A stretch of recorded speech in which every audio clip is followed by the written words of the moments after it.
మా టీచర్లు మారలే.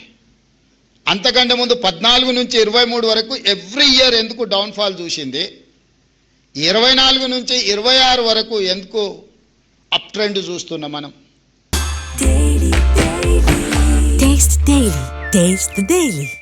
Political executive యొక్క attention,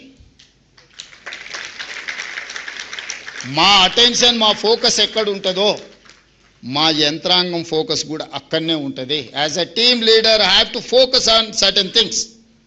then only my chief secretary, my education secretary or my IT secretary will focus on that. నాకే ప్రాధాన్యత లేనప్పుడు నా దగ్గర ఉన్న సిబ్బంది, నాతో కలిసి పనిచేసే సిబ్బంది ఎందుకు వాటి మీద దృష్టి పెడతారు? ఈరోజు కొంతమంది అంటున్నారు, నిన్న మన కొందరు మాట్లాడుతూ ఉంటే తెలంగాణలో విద్యాశాఖకు పూర్తి స్థాయిలో మంత్రి లేడు, అర్జెంటుగా రేవంత్ రెడ్డి గారు పూర్తి స్థాయి మంత్రిని విద్యాశాఖకు నియమించాలని. నేను మిమ్మల్ని అడుగుతున్నా, పర్ఫామ్ చేసినందుకు నేను విద్యాశాఖ నుంచి తొలగాల? లేకపోతే నర్సరీ, ఎల్కేజీ, యూకేజీ ఇంట్రడ్యూస్ చేసి నర్సరీ నుంచి 12th క్లాస్ వరకు బ్రేక్ఫాస్ట్ ఇచ్చినందుకు నేను తొలగాలనా?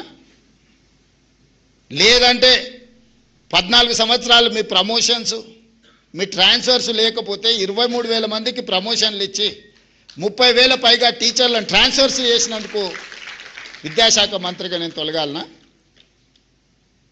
1956లో మొదలుపెట్టిన ఐటీఐలను ఆనాటి డీజిల్ మెకానిక్ లేకపోతే ఆనాడు ఉన్న నైపుణ్యాన్ని ఈ రోజు వరకు 70 సంవత్సరాలైనా అదే నేర్పిస్తున్న ఐటీఐలను ఏటీసీలుగా, అడ్వాన్స్ టెక్నాలజీ సెంటర్స్గా 119 నియోజకవర్గాలలో 119 మొదలుపెట్టి 3,000 కోట్ల రూపాయలు ఖర్చు పెడితే వాటిని అప్గ్రేడ్ చేయడానికి 86% టాటా ఇన్స్టిట్యూట్ ఇన్వెస్ట్ చేసింది. ఓన్లీ 14% స్టేట్ గవర్నమెంట్ పెట్టింది.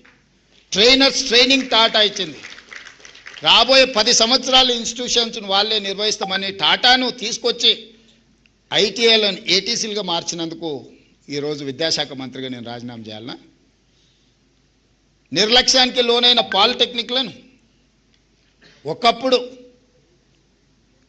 ఐటీలో చేరితే మా పిల్లగాడు అమెరికాకి వెళ్తాడు, డాలర్లు వస్తే దాంతోపాటు పెళ్ళై కట్నం కూడా వస్తుంది అనే తల్లిదండ్రులు ఈరోజు ఆర్టిఫిషియల్ ఇంటెలిజెన్స్ వల్ల వేలాది లక్షలాది మంది ఉద్యోగాలు పోయి తల్లిదండ్రులకు భారమై వెనక్కి రాలేక అక్కడ ఉండలేక సమస్యలు ఎదుర్కొంటుంటే ప్రపంచంలో వచ్చిన మార్పు, వైట్ కాలర్ జాబ్స్ లేవు, వైట్ కాలర్ జాబ్స్కు కష్టం అనుకున్నప్పుడు యంగ్ ఇండియా స్కిల్స్ యూనివర్సిటీని మొదలుపెట్టి వాళ్ళకి స్కిల్ నేర్పించి certificate course, diploma course, degree course ప్రపంచంతో పోటీ పడే విధంగా మార్చి young India skills university public private partnership మేమే యూనివర్సిటీ పెడితే నా దగ్గర 14 యూనివర్సిటీలు ఉన్నాయి.